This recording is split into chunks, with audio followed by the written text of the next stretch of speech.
नमस्कार। आंगनबाड़ी से जुड़ी हुई 10 फटाफट खबरों में आप सभी का स्वागत है। आज तारीख है 20 सितंबर 2024, दिन शुक्रवार। तो चलिए देखते हैं आज की आंगनबाड़ी से जुड़ी हुई 10 महत्वपूर्ण खबरों को। इससे पहले आप वीडियो को कौन से राज्य कौन से जिले से देख रहे हैं कमेंट करके जरूर बताइएगा, ताकि आपके राज्य आपके जिले से हम ज्यादा से ज्यादा खबरें आप तक पहुंचा सके। आप अपने मोबाइल फोन की स्क्रीन पर इस वक्त जो तस्वीर देख पा रहे होंगे, इन तस्वीरों में जो जमीन पर लेटी हुई अंधेरे में महिलाएं हैं, वो हैं हमारी उत्तर प्रदेश के तमाम जिलों से आ रही आंगनबाड़ी बहनें, जो कि उत्तर प्रदेश के लखनऊ के इको गार्डन में रात को लेटी हुई हैं, क्योंकि उनको कल के दिन यानी कि अगले दिन जो है सुबह उठ के आंदोलन करना है, अपनी हक की आवाज को बुलंद करना है। जिसके लिए कि देख सकते हैं कितनी भारी संख्या में, भारी तादाद में आंगनबाड़ी बहनें जो कि दूर दूर से अलग अलग जिलों से आई हुई हैं, वो लखनऊ में ठहरी हुई हैं। उनके ठहरने के लिए कोई भी उचित व्यवस्था तक नहीं है, न किसी वो होटल में जा सकती, क्योंकि उनके पास इतनी आर्थिक स्थिति उनकी अच्छी नहीं होती है। तो किस तरीके से आप देख सकते हैं कि जमीन पर ही एक गार्डन में ही आंगनबाड़ी बहनें किस तरह से लेटी हुई हैं। तो आप अंदाजा लगाइए कि उनके ऊपर क्या बीत रही होगी। आखिर ऐसी कौन सी मजबूरी है जिसको लेकर आंगनबाड़ी कार्यकर्ताएं इस तरीके से रात में अपना घर बार छोड़कर, अपने बच्चों को छोड़कर एक गार्डन में इकट्ठा हुई हैं और रात बिता रही हैं। अब इन महिलाओं ने रात को खाना खाया है या फिर नहीं खाया है, क्या भूखे पेट सो रही हैं, किस तरीके से सो रही हैं, इसका भी कोई जवाब नहीं दे सकता है। तो अगर आप आंगनबाड़ी बहनों के इस आंदोलन को, इस संघर्ष को समर्थन देना चाहते हैं, तो आप इस वीडियो को लाइक जरूर करिएगा और ज़्यादा से ज़्यादा व्हाट्सएप ग्रुपों में, फेसबुक पेज पर शेयर जरूर करिएगा इस वीडियो को, ताकि ज़्यादा से ज़्यादा लोगों तक इसकी जानकारी हो सके कि किस तरीके से, कितनी मेहनत से आंगनबाड़ी बहनें अपना संघर्ष करती हैं। सरकार तक भी आंगनबाड़ी बहनों की ये दशा पहुँच सके, ताकि सरकार को भी समझ में आ सके कि आखिर आंगनबाड़ी बहनों को इस एजुकेटर भर्ती से कितनी दिक्कत हो रही है। एक महत्वपूर्ण खबर की हेडलाइन देखिए कि राजस्थान में इन महिलाओं को मिलेंगे 10,000 रुपए। विभाग ने आंगनबाड़ी केंद्रों को दिया है बजट।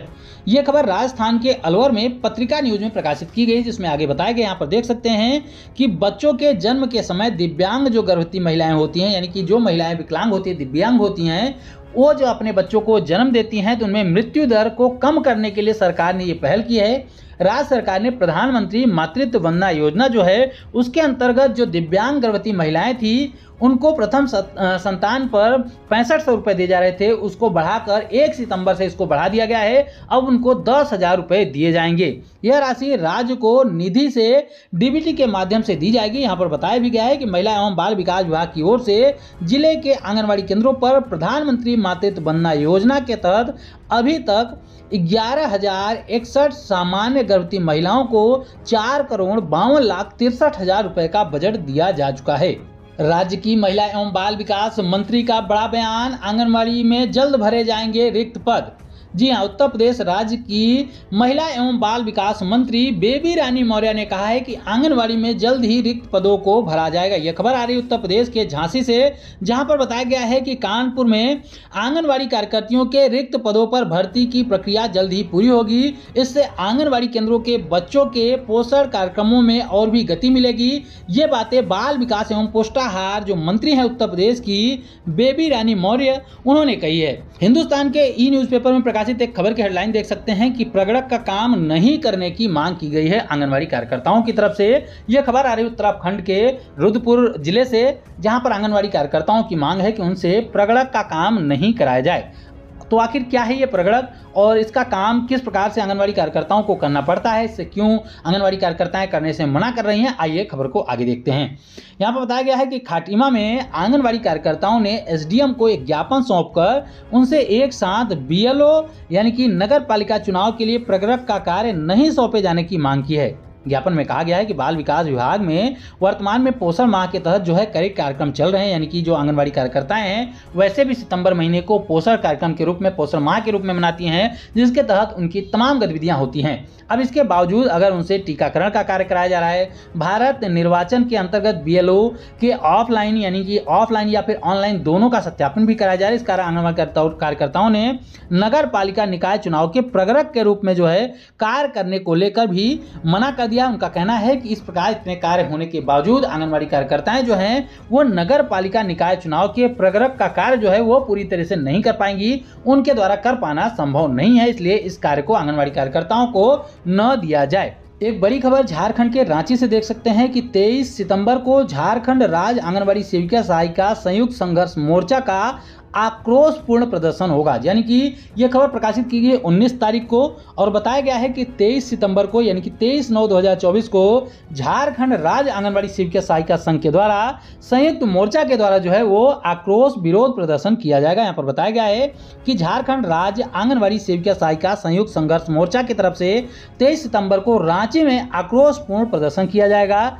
इसके लिए इस संबंध में सीएम हेमंत सोरेन को पत्र भी लिखा गया है। साथ ही इनकी प्रति जो है वो रांची जिला प्रशासन को सौंपी गई। इसके अलावा सभी जिला समाज कल्याण पदाधिकारियों को भी सौंप दी गई है। यानी कि झारखंड में भी आंगनबाड़ी कार्यकर्ताओं के द्वारा 23 सितंबर को विरोध प्रदर्शन किया जाएगा। एक महत्वपूर्ण खबर की हेडलाइन देखिए कि राज्यपाल ने आंगनबाड़ी केंद्रों को खिलौनों का वितरण किया। यानी कि खिलौनों के जो किट होते हैं उनका वितरण किया। आप लगातार देख रहे होंगे कि उत्तर प्रदेश की माननीय राज्यपाल महोदया के द्वारा अलग अलग आंगनबाड़ी केंद्रों में जाकर या फिर अलग अलग समारोहों में जाकर आंगनबाड़ी केंद्रों के लिए खिलौनों के किट जो है वो वितरित किए जा रहे हैं, जो कि काफी सराहनीय है। लेकिन साथ ही साथ माननीय राज्यपाल महोदया से एक निवेदन और करूंगा, क्योंकि आप महिला हैं और महिलाओं का दर्द भली भांत समझ पा रहे होंगी, तो हमारी आंगनबाड़ी बहनों के दर्द को भी समझिए, आप उनकी आर्थिक स्थिति को भी समझिए, उनके मानदेय की स्थिति को भी समझिए और उनके जो समस्याएं हैं, जैसे सरकारी कर्मचारी का दर्जा देने की मांग हो, चाहे पेंशन की मांग हो, चाहे ग्रेजुटी की मांग हो, उन समस्याओं को भी आप समझिए और उनके लिए प्रयास करिए कि उनके आर्थिक स्थिति को कैसे मजबूत किया जाए। आप आंगनबाड़ी केंद्रों को काफ़ी बेहतर कर रही हैं, इसमें कोई संदेह नहीं है। आप लगातार आंगनबाड़ी केंद्रों की सुविधाओं को बेहतर करने का प्रयास कर रही हैं, इसमें कोई भी संदेह नहीं है। लेकिन साथ ही साथ आप इन आंगनबाड़ी की महिलाओं को सशक्त बनाने का भी कार्य करिए। आप इन आंगनबाड़ी महिलाओं को मानदेय बढ़वाने का काम भी करिए, उनका मानदेय एक सम्मानजनक राशि तक पहुंचाने का भी कार्य करिए। ऐसा निवेदन मैं अपने इस चैनल के माध्यम से करता हूं। तो अगर आप लोग भी हमारे इस निवेदन से सहमत हैं तो इस वीडियो को शेयर करके माननीय राज्यपाल महोदया तक जरूर पहुंचाएं, ताकि हमारी आवाज़ जो है, हमारी जो मांग है, हमारी आंगनबाड़ी बहनों की जो मांग है, वो माननीय राज्यपाल महोदया तक पहुंच सके। एक सूचना है आंगनबाड़ी बहनों के लिए, महत्वपूर्ण सूचना है। यहाँ पर देख सकते हैं कि अति आवश्यक सूचना है अखिल भारतीय आंगनबाड़ी कर्मचारी महासभा की तरफ से। उनके तत्वाधान में 25/10/2024 को, यहाँ पर देख सकते हैं कब होगा ये प्रदर्शन, 25/10/2024 को, 25/10/2024 दिन शुक्रवार को जो है दिल्ली के जंतर मंतर पर संसद मार्ग पर एक दिवसीय देशव्यापी आंदोलन का कार्यक्रम आयोजित किया गया है, जिसमें यानी कि पूरे देश की आंगनबाड़ी कार्यकर्ताओं के आह्वान की बात की गई है। यहाँ पर पूरे देश की आंगनबाड़ी कार्यकर्ताओं को एकत्रित करने की बात की गई है। 25/10/2024 को शुक्रवार के दिन दिल्ली के जंतर मंतर पर संसद मार्ग पर जो है एक दिवसीय देशव्यापी आंदोलन करने का कार्यक्रम आयोजित किया गया है, जिसमें आंगनबाड़ी कर्मचारियों की विभिन्न समस्याओं को लेकर, जैसे कि सरकारी कर्मचारी का दर्जा देने की मांग को लेकर, मानदेय बढ़वाने की मांग को लेकर, इसके अलावा जो उत्तर प्रदेश की आंगनबाड़ी बहनें जिसको लेकर विरोध कर रही हैं, एजुकेटर भर्ती को रुकवाने के लिए, इसके अलावा आंगनबाड़ी की विभिन्न समस्याओं को लेकर, कुल 14 सूत्री मांगों को लेकर पूरे जो है देश की आंगनबाड़ी कार्यकर्ताएं जो है वो प्रदर्शन करने जा रही हैं। तो ये बड़ी खबर निकल कर यहाँ पर बताया गया है कि जिसमें वाराणसी मंडल की सभी आंगनबाड़ी कार्यकर्ताएं 23/10/2024 दिन बुधवार को जाएंगी। यानी कि जो वाराणसी मंडल की सभी आंगनबाड़ी कार्यकर्ताएं हैं, 25 को जो धरना होगा, जो प्रदर्शन होगा, उसके लिए 23 को ही दिल्ली के लिए रवाना हो जाएंगी। यह सूचना नंदलाल यादव, जो कि गाजीपुर के पूर्वांचल प्रभारी हैं, उनकी तरफ से प्रेषित की गई है। ईटीवी भारत में प्रकाशित एक बड़ी खबर की हेडलाइन देख सकते हैं कि ईसीसी एजुकेटर भर्ती का विरोध, लखनऊ में आंगनबाड़ी कार्यकर्ताओं का धरना, मांगे पूरी न होने पर धरना देने की चेतावनी दी गई। यानी कि एक दिवसीय धरना दिया गया है और अगर मांगे पूरी नहीं होंगी तो वो अनिश्चितकालीन धरना देने की भी चेतावनी की जा रही है। एक तस्वीर इसमें भी देख सकते हैं। इसके अलावा अब आप कुछ तस्वीरें अपने मोबाइल फोन की स्क्रीन पर देख पा रहे, इसमें कुछ वीडियो चल रही होंगी, कुछ तस्वीरें दिख रही होंगी। इन तस्वीरों में आपको देखना है कि आंगनबाड़ी बहनों की संख्या कितनी ज्यादा है, ये बहनें कितनी भारी संख्या में एकत्रित होकर ईसीसी एजुकेटर भर्ती के खिलाफ प्रदर्शन कर रही है। हमने आपको पहली खबर में ही दिखाया कि किस तरीके से आंगनबाड़ी कार्यकर्ताओं ने इस आंदोलन से पहले अपनी रात गुजारी है, किस तरीके से अपनी रात बिताई है गार्डन में। रात में उनके पास खाने की जगह थी या नहीं की, खा पाई हैं या नहीं खा पाई हैं, इसके अलावा उनके पास सोने की जगह तो बिल्कुल भी नहीं थी। इसलिए आंगनबाड़ी कार्यकर्ताएं भारी संख्या में थी, तो उन्होंने गार्डन में ही, जहां पर कोई भी टेंट वगैरह की व्यवस्था नहीं थी, कोई भी बिस्तर की व्यवस्था नहीं थी, नीचे ही जमीन पर किस तरीके से सोकर अपनी रात बिताई। उसके बाद अगले दिन इस तरीके से भारी संख्या में एकत्रित होकर, अभी उसमें से कुछ महिलाएं जो आसपास के जिलों से रही होंगी वो सुबह ही आई होंगी। यानी कि इसमें कितनी भारी संख्या में आंगनबाड़ी कार्यकर्ताएं एकत्रित हैं। उत्तर प्रदेश में लगभग 3 से 4 लाख के बीच आंगनबाड़ी सेविका और सहायिकाएं हैं। तो अगर मान के चलिए कि सभी 3 से लेकर 4 लाख आंगनबाड़ी जो सेविका सहायिकाएं हैं वो एकत्रित होकर इसका विरोध कर रहे हैं, तो निश्चित रूप से एक भारी संख्या में आंगनबाड़ी कार्यकर्ताओं के द्वारा ईसीसी भर्ती का विरोध किया जा रहा है। लेकिन सरकार की तरफ से अभी तक इसको लेकर कोई भी जवाब नहीं दिया गया है, न ही इस पर अभी तक कोई बयान आया है, न सरकार की तरफ से और न ही विपक्ष के किसी नेता ने आंगनबाड़ी बहनों के समर्थन की बात ही की है। भले ही विपक्ष के नेता पहले चुनाव के दौरान बड़ी बड़ी बातें करते हों, लेकिन जब वास्तविकता में आंगनबाड़ी बहनों के साथ देने की बात आती है, जिस तरीके से आंगनबाड़ी बहनें आंदोलन कर रही थी, तो क्या यहाँ पर जो बड़े बड़े विपक्ष के नेता हैं क्या आंगनबाड़ी बहनों को सही नहीं दे सकते थे? क्या आंगनबाड़ी बहनों के रुकने की व्यवस्था नहीं कर सकते? क्या उनके पास इतने पैसे नहीं हैं? नहीं कर सकते हैं, लेकिन उन्होंने नहीं किया, क्योंकि आंगनबाड़ी बहनों को मात्र और मात्र ये लोग चुनाव के वक्त इस्तेमाल करते हैं, उनका उपयोग करते हैं, उनकी भावनाओं के साथ खेलते हैं। इसी प्रकार से आप बहराइच जिले में भी आंगनबाड़ी कार्यकर्ताओं के प्रदर्शन की यह वीडियो देख पा रहे होंगे। यहाँ पर भी भारी संख्या में, हजारों की संख्या में जो है वो आंगनबाड़ी कार्यकर्ताएं एकत्रित होकर प्रदर्शन कर रही हैं। यानी कि न केवल लखनऊ में बल्कि राज्य के अलग अलग जिलों में भी आंगनबाड़ी कार्यकर्ताएं जो हैं वो प्रदर्शन करती हुई नजर आ रही हैं। इस तरीके से ये माना जा सकता है कि पूरे प्रदेश की लगभग 100% आंगनबाड़ी कार्यकर्ताएं जो हैं वो ईसीसी भर्ती का विरोध कर रही हैं, इससे तनिक भी खुश नहीं है और वो चाहती हैं कि इस भर्ती को निरस्त करके आंगनबाड़ी कार्यकर्ताओं को ही इस पद पर नियुक्त किया जाए।